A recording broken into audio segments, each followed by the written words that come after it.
Si l'inspecteur général des finances s'est insurgé contre la cominière en disant que la cominière Balia Kimbongo, et qu'il ne devait pas vendre à 33 millions, comment se fait-il, et vous allez le voir, je vais vous le montrer, que AVZ a sombaye Moko auprès d'Atomir les mêmes 15%, d'accord, mais à 20 millions. Datomir a saïnini a siliki. Abino non boko singa. Neni kuna wasomi na 33 millions. Et puis, inspecteur général, chef des finances à Zoloba, normalement, ils en 150 millions. Venez te revoir. Ba créer compte secret, ba ke samba. Pendant que ministre Azo Fundangai, Nazana parquet, pendant que Mboka, ils ont perdu, dans la minute où je suis en train de vous dire, le pays, la République, dans un conflit dans AVZ, dans un tribunal d'arbitrage. C'est-à-dire que ce que les Lombo Cannabis va perdre, le tribunal d'arbitrage est condamné pays. C'est-à-dire que comme il y a Mboka, Mboka, Mboka, Biso Moko, Congolais, tu as dit que Teka Mboka, intérêt na Mboka, contre ma prune, mais na profit na Bapaya. Awa Bomoni, Datomir a Boyi, Azongi Seli AVZ Mbongo. Si quoi 20 millions on a compte séquestre, au moment où je vous parle, 20 millions et Bungi. Et Tikali 995 dollars américains. Moins de 1000 dollars.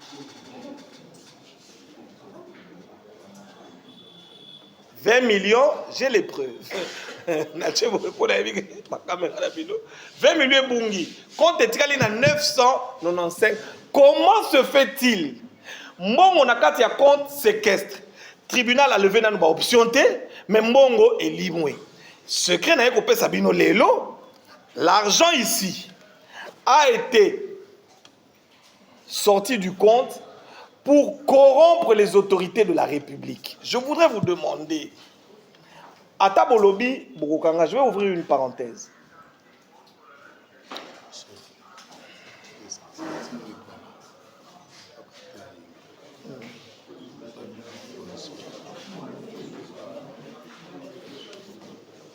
Congo va détourner.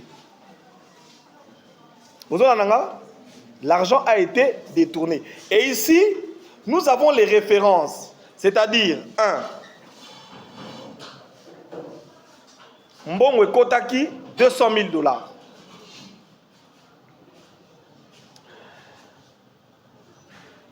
Babandi Kobimisa Mbongo. Motali Bosso a eu 1 500 000. Non, 1 545 000. Motonami Balé a eu 1 686 000. Motonami Satou a eu 1 68 000. Motonami Nei a eu 2 80 000. Motonami Tano a eu 1 40 000. Mbongo Moussous ebimi 3 millions. Mbongo Moussous ebimi 1 million. Moussous ebimi 3 750. Ah, babet yango, achat équipement. Boyebi ke na makambo na moyibi na mbongo elaka, ba créaka ba rubrique. Nazali awa na ba preuve. Na détaillé bino ba mbongo nyonso ebimaki na montant ebimelaki. Je voudrais ici conscientiser. Vous savez que vous avez pris l'argent. Évidemment, les mbongo ya République.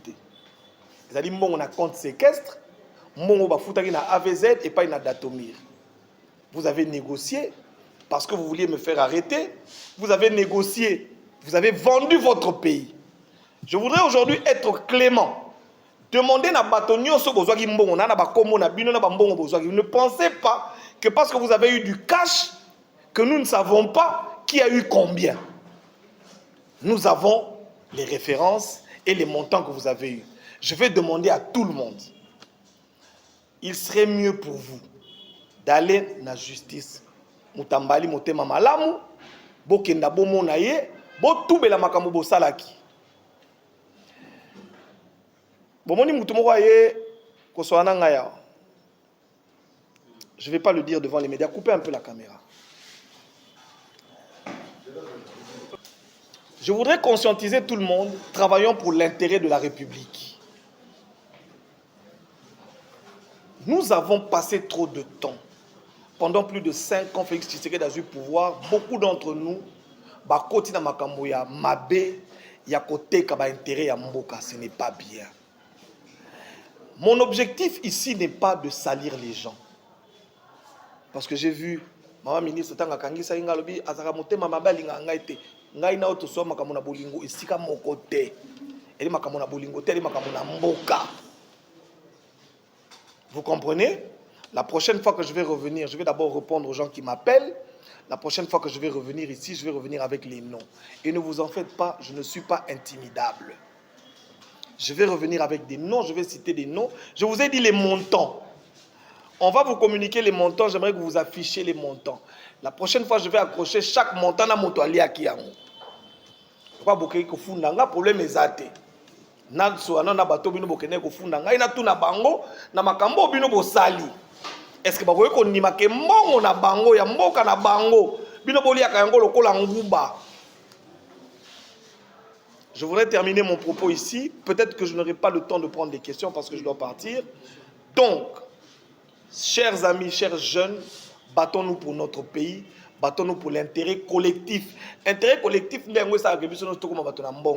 intérêt privé, ça yo moko zumbongo, moi na tata leki, na tata mwasi, na mama leki, battons-nous sur bazoya ko yepa na yo, mboke zo ke na libosote.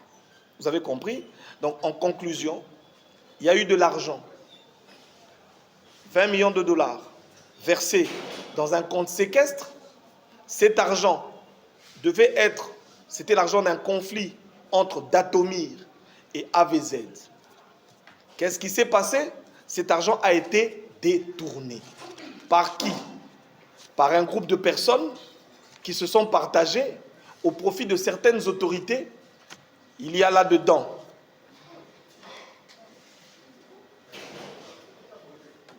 il y a des ministres dedans. Il y a des inspecteurs généraux, chefs de service de l'État. Il y a des conseillers dans l'institution de la République. Et c'est du vol. Je peux vous dire une chose. J'ai 2 alliances. Première alliance avec Jésus. Je lui ai dit, oh, bonjour mon frère. Bon, Jésus, bonjour. Je t'ai oublié. Non, mais tu sais, tu es là. Donc je disais, il m'a dit, 1000 tomberont à ta gauche, 10 000 à ta droite, tu ne seras jamais atteint. Deuxième alliance avec Félix Tshisekedi, Antoine. Il m'a dit, Miles, tant que Robundela kaka pona mboka, tant que Oyiba quitté, Osaki m'a bêté, tu n'as pas le droit d'avoir peur. Donc je vous le dis en vous regardant en face, vous ne me faites pas peur. Le combat que je mène, c'est le combat de la vérité. Vous avez pris l'argent, allez négocier, entendez-vous sur Boussala Nengenini, Boyokana. Mbongo, il y a Mbongo dans la République. Mais ce que nous voulons, et que l'État congolais sorte gagnant dans cette guerre, c'est-à-dire dans l'arbitrage de Sikatoali. Yo yebi ke bapesa ki yo mbongo kende kuna ko samba loba ke na kwa ki mbongo na tubeli nzamba limbisa yo pour que biso to gagner. Si l'État gagne, moi je gagne, toi tu gagnes, tes enfants gagnent, ta grand-mère gagne. Mais quand tu veux gagner seul, tu es en train de tuer toute la République et cela n'est pas bon. Je vous remercie. Voilà. Et à tous et merci d'avoir accepté de répondre à notre invitation. Nae awa pour faire des révélations graves vis-à-vis à Batu Oyo, ba coloniser mboka na biso, ba moni biso, toali Batu Pamba, bango lokola bazui chance, chef de l'État pesi bango opportunité okoma ba ministre, ya okoma ba grand responsable.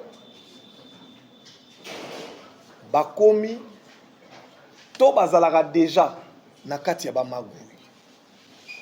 Le combat de l'UDPS qui a servi à ce que tozo libération nakati ya mboka na biso. oyo esali ke lelo bato mpe bakomi mpe bato. Mais malheureusement na kati na bato wana bato ebele totambolaka na bango tosaka ba marche. Bato ebele mokolo Thérèse Kapanga nazo kokufa. Mokolo bako beta bato masasi mokolo banda kokanga biso. Ebele pe toaka na bango na kati na baboloko. Ebele pe tosala na bango ba exil. Ebele pe mususu balimwa ba famille ekoma divisé. Na kati na bato bana o bazwi chance ya kokoma bakonzi lelo. Na mosusu o baaka bato na mabwina ba intégra. Na mosusu oyo bato circonstance pe bolamu na Nzambe sali ke bakoma bakonzi lelo babosani ke biso nyonso tangu tozalaka te ve na biso ezalaka moko tobunda pona ekolo tobunda pona peuple. Mais lelo aux affaires ils ont oublié la vision du chef de l'État. Ils ne veulent même pas entendre la vision du chef de l'État. Ils sont en train de combattre la vision du chef de l'État. Et ils sont en train de collaborer avec les ennemis pour mettre à terre les bonnes volontés. Je voudrais ici commettre la bino ya solo. Il y a bateau oyo ba manigancer contre la République bali ambongo. Bazali ebele et nous allons continuer à vous dénoncer. Mais l'isolo na elibino lelo, l'isolo na société oboyebi AVZ. Namoni ba journaliste ya bilenge ba ali mingi ata mosu bokoyeba ba na koloba te. AVZ ezali société moko oyo bayaka na République démocratique du Congo sous prétexte que bazali société oyo bako aider biso to développer chaîne de valeur ya lithium. Lithium wana ezalaka détenu to concession wana to ali kolobela ezalaka détenu na communière oyo ezali société na l'état. Et bongo na époque amabwina atiaka leki na gouverneur na Tanganyika po esika yango ezalaka ezali kuna na Tanganyika. Bango ba tripatuyaka na kati wana bazwaka ba part na kati na société minière oyo ya communière pe balobi na bato na communière biso toali na misolo tokoya kotia pona to développer manono to créer chaîne de valeur Congo ekenda liboso. Mais nyonso wana yalaka lokuta. Tango Félix Tshisekedi aye kozwa pouvoir bato na bikina poto bakomi koya ko solliciter babi oali na lithium na mboka na yo. Mais sans que chef de l'État yeba que lithium na biso mabwina oyo azaki président liboso asi ateka. Nde na bitumba ena biso to kokota na kati to kenda to développer. Je veux dire ici, tu tournes un documentaire sur YouTube, comme on a le projet Manono qui totolo. Et si tu as ça, la vérité, la réalité est que la société au Bayaka, par contre, l'État congolais, bazalaki na mbongote. Bande ko la spéculation na bourse, pe bakena ko kwami solo na bourse pour na bango kolia. Mais société monene on a communière et tika la pauvre telelo. Bali ko bunda lelo na oki sango ke communière ba komi pe kolinga ba se développer ba banda pe ko sala transformation na bokasi pe na vision à chef de l'État Félix Antoine Tshisekedi. Wana ezali bon moment historique. Siko likambo biso awa lelo ezali nini? Qu'est-ce qui nous emmène ici aujourd'hui? Je voudrais ici pour éclairer la lanterne des téléspectateurs qui vont nous suivre, mais aussi de vous journalistes qui êtes ici, je voudrais vous montrer une image que vous avez certainement vue sur les réseaux sociaux. Bon, ça a 10 minutes, bolanda yango malembe boyoka. Pena kozongi la bino lisolo o na elibino lelo. Image oh, je pense que batonanga ya montage ba okaboli la bino peut permettre bino na ba élément na bino bo tia na bitando biké bo zo possibilité à ko insérer yango. Par l'IGF, on conclut aujourd'hui. C'est ce que vous voulez nous faire croire ou comprendre qu'aucun membre du gouvernement et à Samalokonde a salé la corruption. Depuis que vous avez commencé des enquêtes, aucun membre n'a été cité dans une affaire de corruption ou détournement. Mais c'est ce que vous avez dit, monsieur. ça m'a bon à l'obité. Pour moi, est-ce que vous avez tout ça la cam enquête baf les ceux qui membre OK. Mais nous avons besoin boyoka. Et il y a quelques moyens pour passer la étude, pour valoriser gisement, à produire études. Wana après valorisation en gisement. Basala qui ça a vraiment la besoin boyoka. OK. Awa, je voudrais que Bino no Sobozoa, même Boga na Mosika. 60%. Datomir, 15%. État congolais, 25%. Donc, ça dit 100%, il y a capital pour exploiter gisement. AVZ, où il y a 60%. À sali ba étude il y a valorisation à gisement. À l'objet que 1% il y a capital wana après valorisation à gisement. Ils ont la valeur il y a 10 millions de dollars. 1% capital ils ont la valeur à 10. Yé mutazan a 60% de part. Yé mutu babenga qui a même ba moyen pour passer la ba étude, ba valoriser gisement, à produire étude. Bango nyoso ba yebi yango, AVZ da yebi yango, .com Datomir ayebi yango, Cominière pe ayebi yango. Par 1% à part, ils ont 10 millions de dollars. Pour la moutika kaboye, boye vite tout d'abord. Pour quelles raisons? Cominière ou a représenté l'État, ou a 25%, à la moutika kaboye, a la décision il y a côté 15% il y a ba part naïe dans un gisement aussi riche. Décision les a motivé nani. Pour la moutika kaboye, aux 25%, il faut take à 15%. Balobi bazo teka pour bazala besoin mbongo ba relancer ba activité à communière. Yango ba teti ba part na bango na kati association wana. Balamuki. OK. Je voudrais reprendre cette partie pour la ligne boyoka yango très bien. Qui entrave la bonne marche. On va réécouter. Il faut que vous puissiez quitter cet état de choses. Ce n'est pas à cause des miettes ou à cause de je ne sais pas de quoi que vous allez mettre l'avenir de votre pays en balance pour défendre des gens indéfendables. Tenez, ce qui s'est passé là, les gens sont en train de parler. Je l'ai dit encore hier. Nakatia .com mining. Société Oyo et Salamina et communière n'a pas privé pour exploiter lithium na manono. Bazalaki 3 partenaires nakati. AVZ, Bazab australien, 60%. Datomir, 15%. État congolais, 25%. Yango esali 100%, il y a capital pour exploiter gisement wana.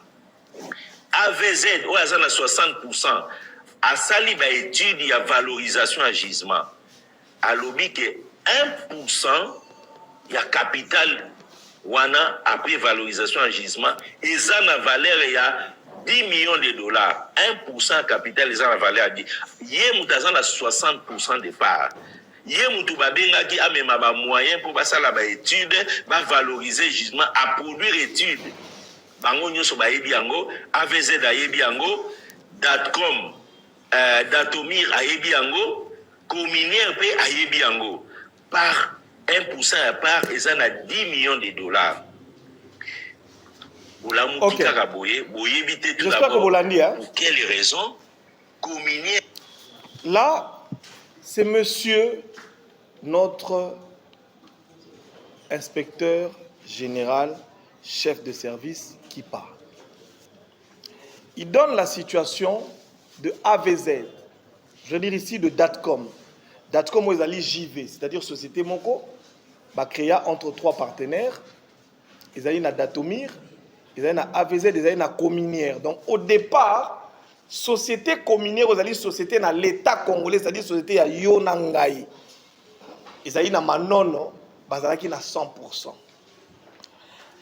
Alors, awa AVZ, ils allaient na 60% na carte de la société, na maébisi binoté. 60% AVZ à Juango, Ndengenine. AVZ a joué 60% pour Mabouina. Ba forsaka DG au nakalaya communière. Ba lobi na ye avec pression bien sûr. Après sa bango contre 0 francs congolais.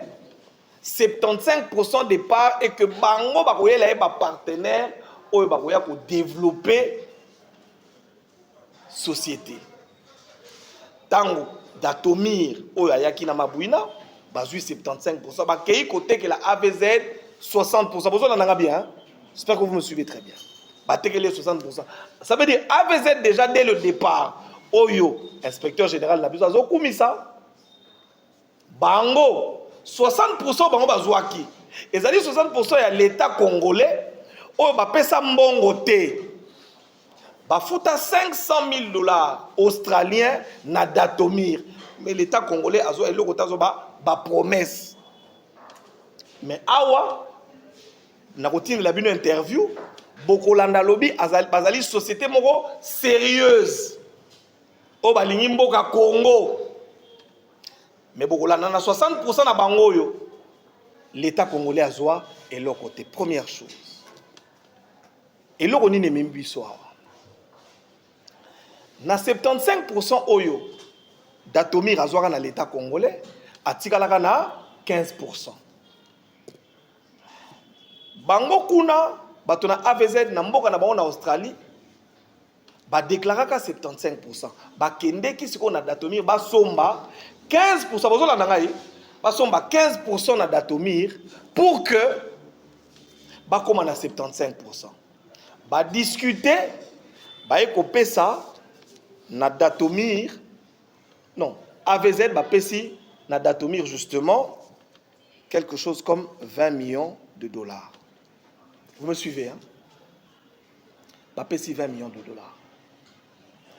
L'état congolais sikatikali na kibobola na ye ana mbongo te pour ba partenaire ba 75%.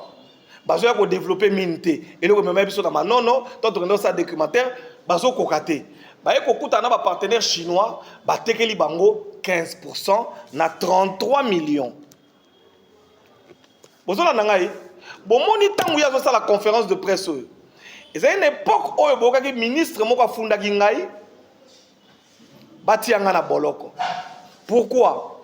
Parce que la société communière ba ndeko mona clarté akeneko solana ba chinois ba pc 33 millions et bimisa mobulu o boyoka ki asalaki conférence de presse oyo. Mais la situation est telle que yé a lobby awa bouti kolanda ye que na ba étude de faisabilité ou y a bengi étude de valorisation bato wana ya AVZ balobaki que par moko ezali na 10 millions. C'est 10 millions qu'il a dit, hein? Vous avez suivi ou pas? Il a dit 10 millions par part. Vous me suivez bien? Si il y a lobby AVZ on a une étude de faisabilité. On va salir selon une étude de valorisation. Va déclarer que par mois, il y a $10 millions. Comment on peut justifier que AVZ, qui a effectivement fait les études sur une partie de ce gisement, déclare qu'une part coûte 10 millions, pendant que AVZ achète auprès de Datomir à 200 millions, 15%. Or, quand on multiplie 15% multiplié par 15, non, qu'est-ce que je dis? 10 millions multiplié par 15, ça fait combien? 150 millions. Ça veut dire la reproche que notre inspecteur général était en train de faire à l'époque, Nabatona Communière, en disant qu'ils ont sous-évalué.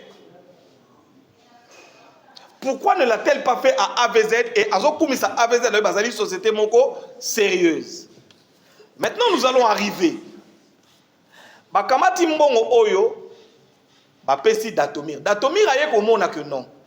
N'engani l'État congolais a eu koteka 15% na 33 millions, mais bino bopesa kingai 20 millions. C'est-à-dire qu'il y a anguille sous roche. Ngai na lingi to réévaluer Pour namoni que bosanini boko singai. Parce que entre temps, lui, notre inspecteur général, déclare que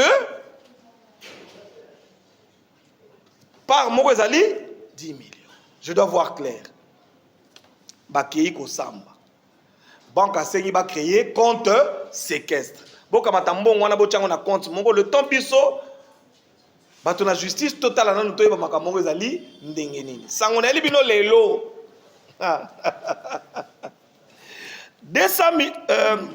20 millions Oyo.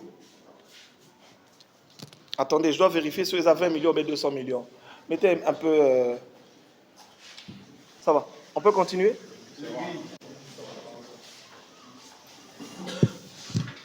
Donc, j'avais besoin de retourner dans mes notes. Hein? D'accord, merci. Donc, Datomir achète... Non, qu'est-ce que je dis? AVZ achète auprès de Datomir 15% à